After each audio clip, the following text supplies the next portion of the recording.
Sa matag higayon nga makabakanti tag oras sa muli-li tadiha sa social media, mangitag mga tawo nga gidokumento ang ilahang gihimong maayo ngadto sa ila nga isig katawo.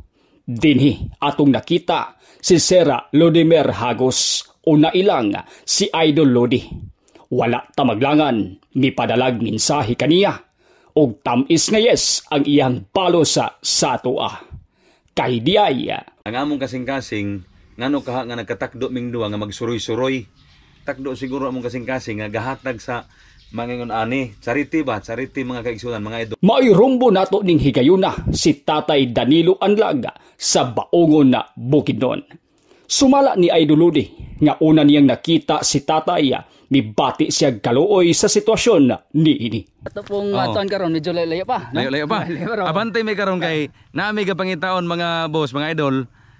Usa ka tatay gyapon nga si Tatay Danilo Anlag.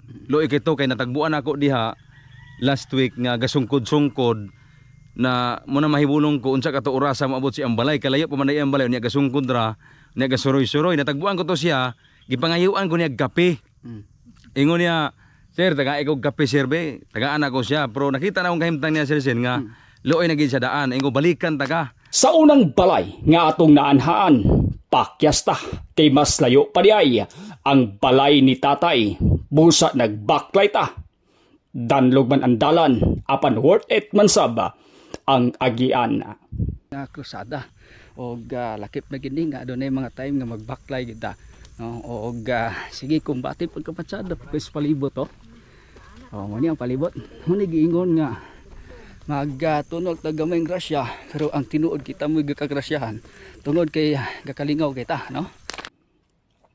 May pagkalasang nasaba ang atong naabdan. Pila na pod ka minuto sa atong pagbaklay o wapod gibati kagapoy tungod kay landong sap, no? Miruyog pud ang panahon karon. Kung inyong lantawon medyo alumom na pagkapatsada kay suyo. Mo ni nakanindot kung naata sa kwan kining bukid kay lingawon kita sa nature andong ganatong mga langgam mo, no? Pagkapatsada kay nya nga atong dalan kumbati yawon, no? So sige lang ojo ihangos ta pero lahi man ang hangos ug lahi po ng kapoy kay ang kakapoy wa na to gibati kay naa ang ato ang gibating kalingaw. Sige, parayan ta. Human sa pipila ka minutos nga pagpaklay, nakita na gayud nato ang ato nga tuyo. Ora siya taga-asa katay. Didto. Pagbalik na ako 2 ka kilometro man ang gibaklay pero dili sa payan lugar kay ato man lugar nga gawi atong kuan kining kagustuhan. Nag-inusara lamang si Tatay sa iyang gipuy ang payaga. Nakapangutana ko sa akong kaugalingon kung unsaon kaha niya pagpanginabuhi ilabi na sa iyang sitwasyon. Mao nino ang balay ni Sir Danilo. No, kung atong makita siya tirang gamaya, no? Gamay ra gid kay siya. Ang iyang balay. So munisipit singa natog sulod. Pwede ta maka lili gamay ha. Okay ra? Okay, lili ko gamay, no? So mani dire ra sa miga. Dadin kwarto gamay. So posible pa no. Kanang mutulo ni. Kung panahon sa kusog ang ulan. Kanang tay kakita nga hayag sa babong o sa ayang ato. Ay hayag.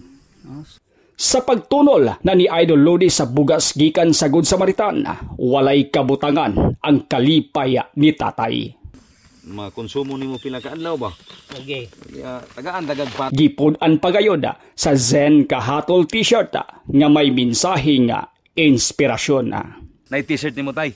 Hatag nini kuno Sir Zen Kahatol patsada kay pinaskuhan nimo. Oy, salamat. Nara. Salamat nimo Sir Zen. Para ni kang Tatay Danilo Anlag. Imo ning suoton ha. Tatay, kung nalipay ka sa among gitunol, buot pod namo nga ipahibalo sa ibuha.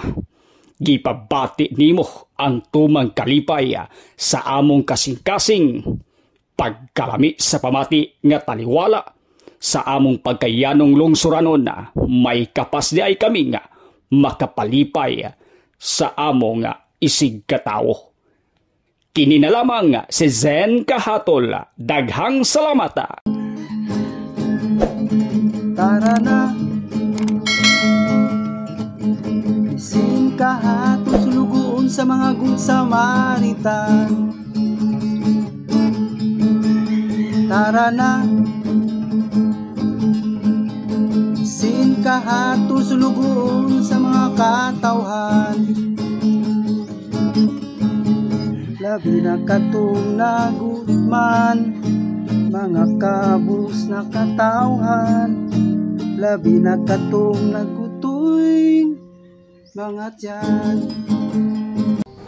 Sa kanunay, kita nagtuo ang pag-asinso ni Buhigala, pag-asinso usaba sa atong nasona. Buot sabton kung tabangan nimo ang imong kaugalingon nga moasinso, sa malawang nga mitapang ka nga moasinso ang Pilipinas.